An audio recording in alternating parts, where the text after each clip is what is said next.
training. Naging team leader ko to si Limong. Palagi kami minamalas dahil medyo sumubra yung talino itong classmate namin at platoon leader ko dati. Pagka ikaw ay lousy na instructor, sigurado babarahin ka ni Lieutenant Lim. That's why pinag-initan siya. After 3 months na yan, na-board siya. Game board si Limong. First phase pa lang, naboboard na dahil because of the attitude of Lieutenant Lim. You know, sa first phase, may individual training phase, team training phase, and etc. About sa Scout Ranger. Now, after 3 months, out of 200 kami, 200 plus siguro yun. Oh, yes. 200 plus. Dahan-dahan lang na maraming hindi nakakayanan yung training. Hanggang kukunti-kunti na lang kami. Marami nang naboboard of facing board of RTO during that period, our training. So, pupunta ako ngayon sa test mission of the Scout Ranger. Hindi ko na ikukwento yung anong pinagdaanan natin during sa training, kaya alam natin na tayo pare-pareha sa pinagdadaanan natin. Although na siguro mas grabe yung pinagdaanan nyo ngayon, noon, kontra sa amin. But then, the same SOPs na itinuturo sa atin. The Scout Ranger SOPs to be followed. Yun ang pinaka-kuha natin. Yung huwag kalimutan yung tinuturo ng instructor natin, yung Scout Ranger SOPs. Para yan ang ating pinaka-safe. Kung ma-follow natin yon, 100% siguro rin na buhay ka. Huwag ka lang sumuway.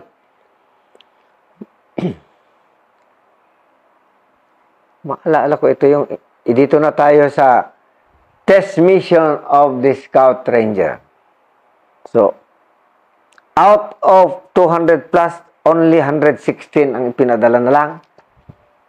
So, andito yung mga pangalan namin noon. Andito pa yung mga record ko eh. No? 19 kwan ito. 1974. May pa lang ito. May pa ito. Papunta kami ng test mission. Diba, test mission.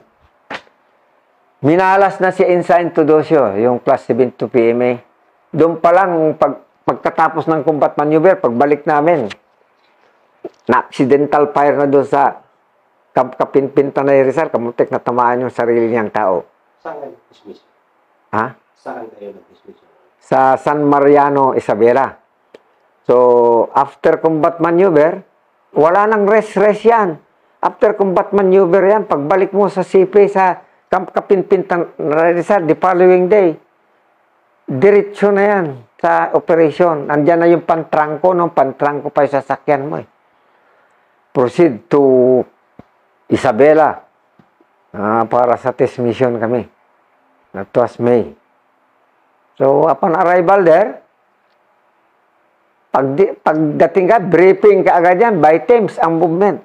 Meron yung technique noon ng mga SRTO, noon na umbrella type of operation. 2 teams ang i-dispatch. Tapos, yung 1 team, papasok sa baryo, yung 1 team, iikot lang doon sa baryo. Kasi may pasabilis nung araw. Grabe ang pasabilis yan eh. Matitect ka lang nga, alam na nila nga mayroon troops dyan. Doon ang kagrabe ng NPA that was during 1974 na sa test mission. Pagdating namin doon sa Isabela is dispatch ka agad. Issue ka agad ng skyflakes, sardinas. Walang bigas-bigas yan sa amin nung araw. 10 days. Initial operation is 10 days. After 10 days, mag-resupply lahat ng team. May mga objective kami. Objective. Balik. Wala pa. First 10 days, walang encounter. Balik naman. Ngayon, pagdating namin doon, pagkuha ng resupply, meron tindahan doon na, siyempre, kinabukasan pa kami na napupunta doon. Yung restaurant ni mga Clarabal family, wherein hindi namin alam na may nililigawan pala doon ng isang instructor, dalawang instructor. Ikukwento ko rin ito dahil medyo love story to si First Lieutenant Jose Asagra at saka si Second Lieutenant Lazaro nagkakaribal-karibal sa isang babae at saka yung kapatid ng isang babae dahil maganda nga si Edna Clarabal at saka si Lourdes Clarabal magkapatid. Nag-aaway palagi kung minsan siyempre si Lieutenant Asagra at saka si Lieutenant Lazaro nakaribal sila kay Edna Clarabal. Na ako rin, doon kami, dahil nagigita-gitara ako, marami rin tactical NCOs na pumupurma sa kapatid niya. Kami mga Team 1, undergantuan kami mga gwapo, pinag-initan kami ngayon. Dahil sila gantuan ko, pumurma rin kasi dyan kay Miss Edna Clarabal. Pero winner pa rin si Second Lieutenant Lazaro dahil siya ang nakaasawa doon Pero yung mga TAC-NCO na luma sila sa akin dahil secret yun. Ako yung sinagot din yung kapatid niya. Luma rin yung sila. Sa amin huminto, marami yan sila nanligaw noon doon. Sa amin, sila Galito, marami rin Ninitan yung team namin ni Lieutenant Asagra at saka si First Lieutenant Lazaro dahil si Lieutenant Gantuan ko, gwapo rin yun. Palagi kami nalang itinatapon sa malayo. After hindi na kami pinapapunta kumuha na lumayas kayo rito, punta kayo doon sa objective ninyo. Ika-20 days, wala pa rin. Wala pa rin kami encounter. Minsan, ito itong ikukwento ko ito, dahil medyo nagtamis encounter ito, supposed to be, hindi ko ito ikukwento sa aming class. Because maganda yung deployment. Pag-employ sa amin is by teams. I-drop kami during night time yan. I-drop. After 1 kilometer, drop.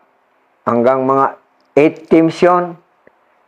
Then, bago kami a-attack sa isang objective, meron rendezvous point. Rendezvous point. That was mag 3 weeks na yata kami na wala pa kami encounter. So, bago kayo mag-attack sa Stalin University, that is our objective. Yun ang objective namin. Yung we call that Stalin University of the New People's Army. Doon sa Dipanyong yata, layo. Malayo yun. Ando doon na, papunta na kami sa rendezvous point. Ito naman yung team ni First Lieutenant, anong pangalan to, si Ensign Tudosio, Emmanuel Tudosio. Second Lieutenant pa noon siya yan, yung Marine siya. Nag-proceed kaagad sa objective, sa kwan. Gusto siguro magka-encounter din, dahil medyo pagod na. Nako, sa dami ng kalaban ngayon, binakbakan yung team niya. Binakbakan yung team ni First Lieutenant, Second Lieutenant, Ensign yan kung sa Marines Bakbakan sila doon. Kaso hindi niya makaya, nag-withdraw.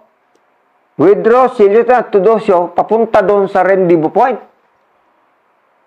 Akala naman itong team 1 na dumating doon, ay yung team 5 na dumating doon sa rendezvous point, kalaban, nako, nagbakbakan ngayong team ni Second Lieutenant Tudosio at saka yung team ni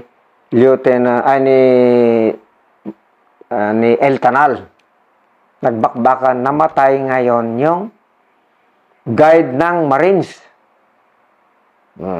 Totoo ito. Totoo itong nangyari doon sa test mission namin. Na nagka-misencounter dahil pumunta nga nauna doon sa yung Marines sa objective.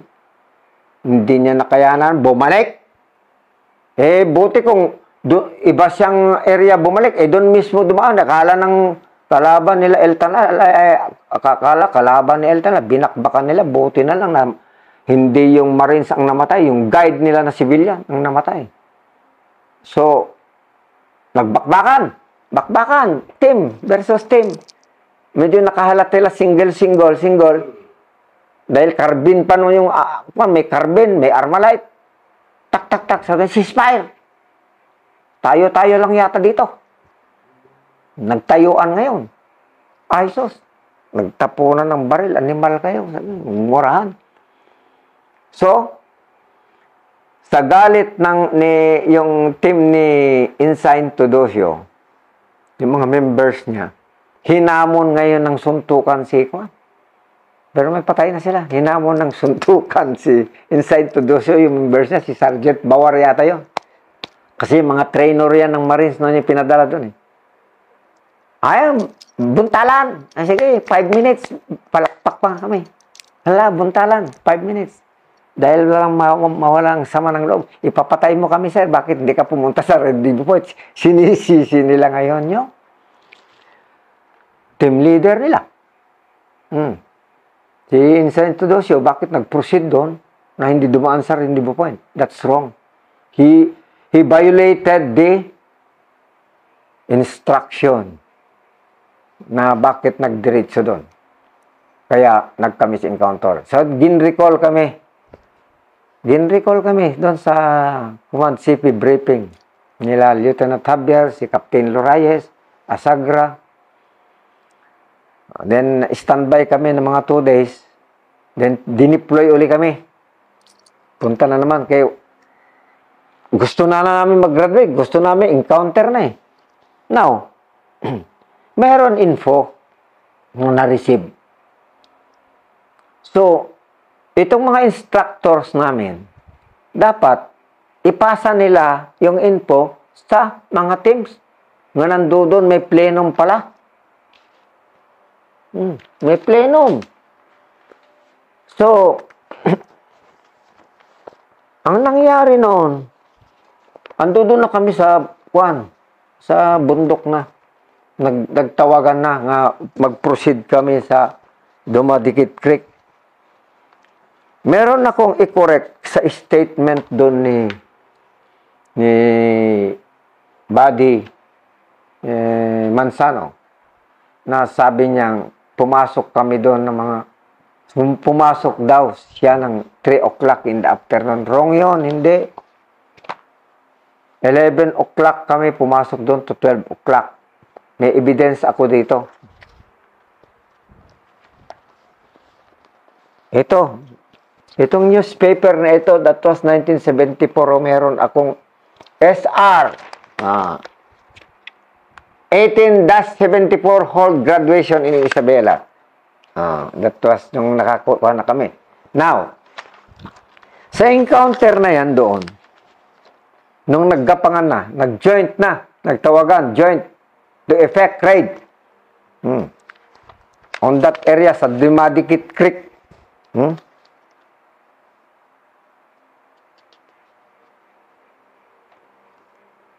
Sa Dumadikit Creek, Barrio Libertad, San Mariano, Isabela, on 04, 1200 hours yun pagpasok namin doon ng tanghali, hindi alas 3 na sinasabi ni late Lieutenant Mansano. Mali yun. Kami mismo ang pumasok doon eh. Sabay-sabay. Tapos naggapangan na doon. Bakit? Ang hinain lang namin doon is nung pagkandak namin ng raid, sabay-sabay. Bakit? After sa raid, nagtaka kami sa graduation, Gold Cross sila, kami Military Merit Medal with Bronze Spearhead lang sa amin, nga sabay-sabay man kami doon. What's the difference between the student and the instructor during the raid, the effect of attack? Yan ang sentimbento namin. Bakit sila Gold Cross? Kami pa yung kumuha sa mga patay sa baba. Kami nagbuhat. At isa pa na nakukonsensya kami during that period is nung bakbakan na yon, bakbakan, raid. Raid eh. Meron isa doon na nagmamakaawa na pakidalan nyo ako sa Bilona. Sabi yung isang casualty doon ng NPA, maraming patay. Sabi niya, please, dalhin nyo lang ako sa Bilona. So, meaning to say, sabi ko kay Samson, Sam, ano ba ito? Parang military yata yan, ah. Sabi niya, oo nga. Eh, dumating si Lieutenant, ano itong pangalan to? Si Lieutenant Lazaro. Finish them all. Sabi, hindi namin, sir. Meron kundi. Hindi, lahat. Patayin nyo lahat. Finish them all. Mamaya, si Samson, nagmakaawa talaga uli yung kwan. Na-wounded doon. Sabi niya, pakilang, dalhin nyo ko sa Bilona. Eh, ang ginawa ngayon ni Samson, pinaputukan niya pero hindi niya tinamaan si Corporal Samson. Kakabady ko yan eh. Tapos, nung bumalik si Lieutenant Lazaro, kasama ko rin si Urbase, ako, Urba, puto na.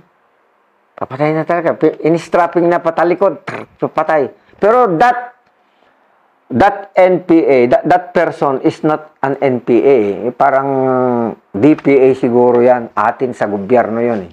Okay, bakit alam niya ang Bilona? Yun. Ang isang, until now, hindi rin maalis sa isipan ko yan noon. Sana nakapatay din tayo. Hindi nakalabas yun. Alam ko, hindi siya nakalabas during that encounter. Now, we are being taught about raid. Na kailangan pag-grade ninyo, automatic, quick to withdraw. Sabi niya, raid is a surprise. Kaya nung tinuturo sa atin noon, lahat, mga scout ranger, kung nakikinig kayo, ito yung tinuro sa atin, raid is a surprise attack against a static target or a fixed target which is characterized by a surprise, violent firepower, shock action, followed by a swift withdrawal. Yan ang raid. Nag-raid kami. Pero anong nangyari? Iniwan kami hanggang gabi doon para mag-recover ng patay doon sa baba. Tapos, okay lang yun. Order yun eh. Pero kaso lang, pag-graduation, bakit Gold Cross sila? Kami Military Merit Medal with Bronze Spearhead. That was the totoo nangyari doon na sa test mission namin. Bantay, sabi pa ni Lieutenant Lazaro noon, balikan nyo yung babae sa baba. Eh, malalim yun, sa creek yun eh.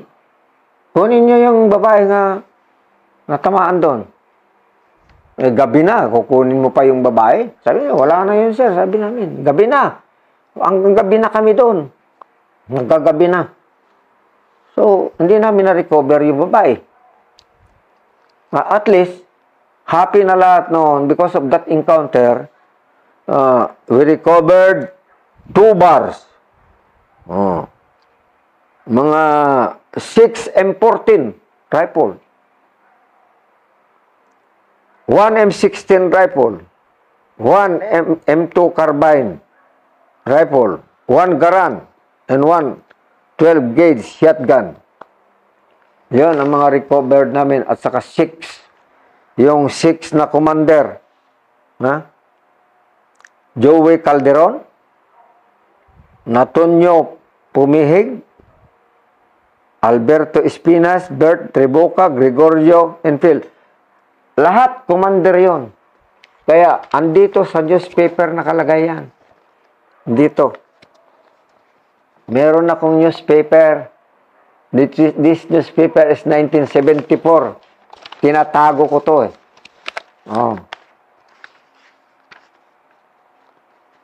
Mahilig kasi ako magtago-tago ng mga record para ebidensya ko. Ito. SR 18. Luma ng newspaper to pero nandito pa rin sa akin. Mga buddy. Medal, stud, SR 1874. Gold Cross. O, ito mga instructor, lahat. Kami, mga student, nakasabay sa encounter, kasabay sa raid. Military Merit Medal with Bronze Spirit is awarded to. Andito kami. Oh.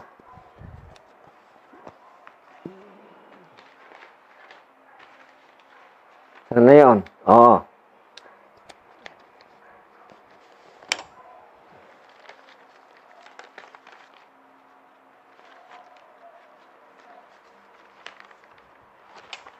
Nandito yung order. Ito yung order, 15. Oh. Ito yung award of Military Merit Medal with Bronze Spearhead.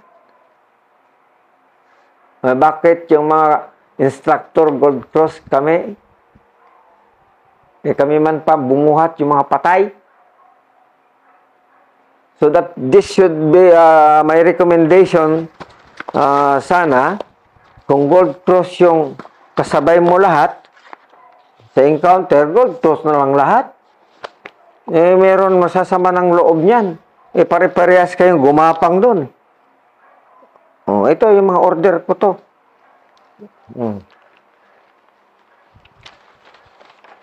Andito pa sa newspaper nakalagay. Dito ba yung order ng Award of Military Merit Medal with Bronze Spearhead. No. So, pinapakita ko lang ito, buddy, dahil para evidence. You know, kung sa korte pa, you should present evidence. Evidence, importante. Kung medyo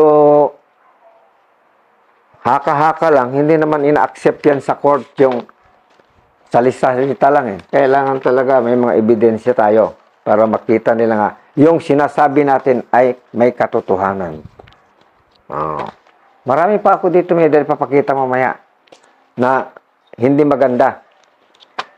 So, this should be corrected by the higher up para walang samaan ng loob. Ito naman, nung nag-graduate na kami,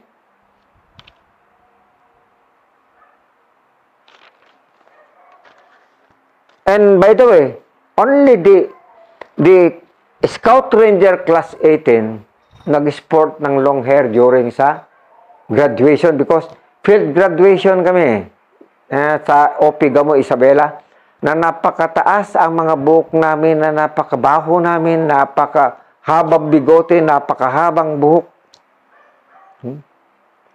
Those were we experienced in San Mariano na walang gupitan. Simula ng test mission ay combat maneuver, pag-release nyo sa combat maneuver, wala nang gupitan hanggang matapos kami pag-graduate. Yun ang style ng mga Scout Ranger noon. Walang ligo-ligo, napakabaho. And of course, hindi ko pa, inuulit ko, hindi ko pa rin makakalimutan din yung mga pag-ibig na naiwan sa San Mariano. Ang nakakuha kay Miss Edna Clarabal ay walang iba kundi si Second Lieutenant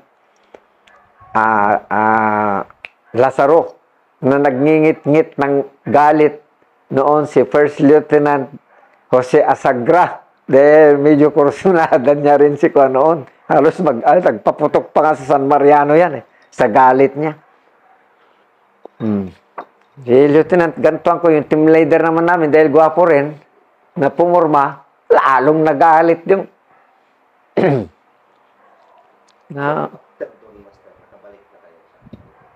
doon, anong nakabalik sa? Wala pa. Nandun pa kami. Ganito yon. So, after graduation, sakay kami kagad ng pantrangko, bumalik kami kagad doon sa Kapinpin, Tanay Rizal. Na nagpapaklear pa kami noon eh.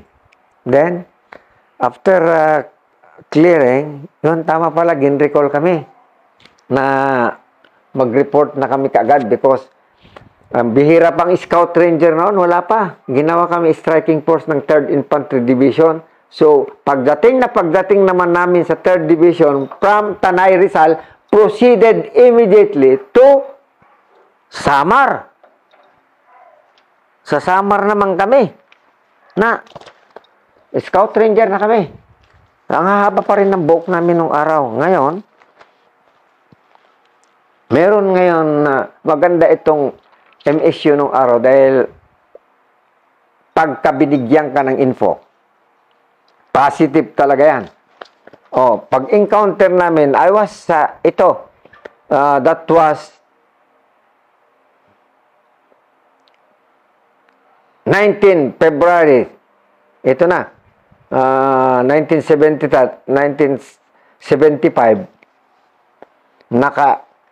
Alam mo, eksperto na naman yung ranger na sinasabi ko sa raid eh. Nakakuha na naman kayo, na-raid namin yung commander. Nakakuha kami ng commander, pero masama naman ito. Hindi maganda naman nangyari ito. Hindi maganda nangyari. Nagkanta kami ng raid sa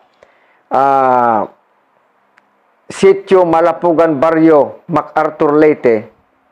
Yung team namin, under First Lieutenant Rudy Gantuangco, that was 19 February 1975, which resulted the killing of Juaniti Gibao, the commander of Commander Benny of Leyte. Nakakuha kami ng firearms. Ang masama ito, bakit hindi maganda? Gold Cross kami, 3 lang. Bakit yung 4 Bronze Cross?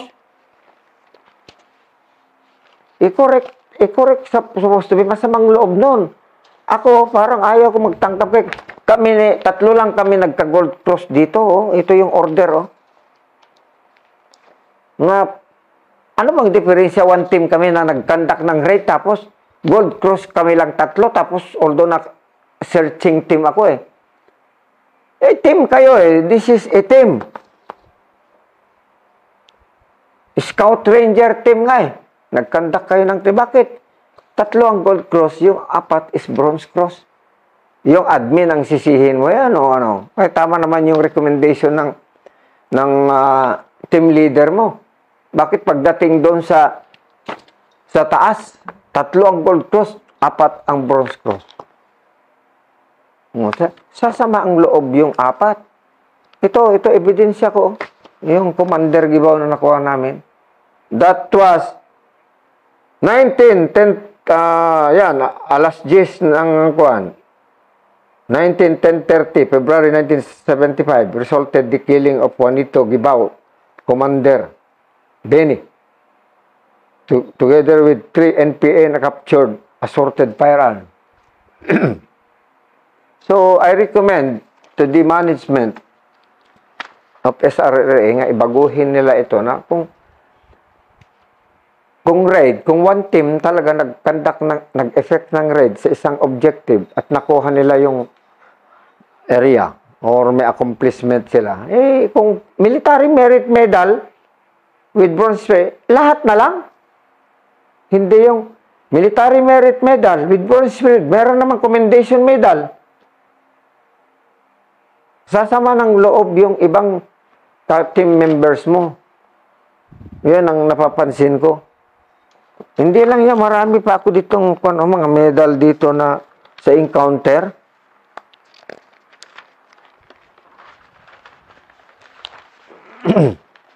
Encounter sa Kaibiran Leyte. Kami, one team na naman, 1977. Nakuha namin si Commander Tisoy. Kuha ng 1M16. Bakit? 2 ang military merit medal with bronze spearhead. Kaming mga kuwan. Kaming 5. Commendation medal lang. Ano ba klase ito? Hindi maganda yata itong siyempre, sasama ng loob mo. Bakit binigyan yung 2 ng military merit medal with bronze spearhead tapos kami commendation medal lang? Andito, ito yung evidence ko. Siyempre, silent lang ako. Silent lang kami. Pero dapat baguhin nila ito sa management. Encounter naman sa Kalinog.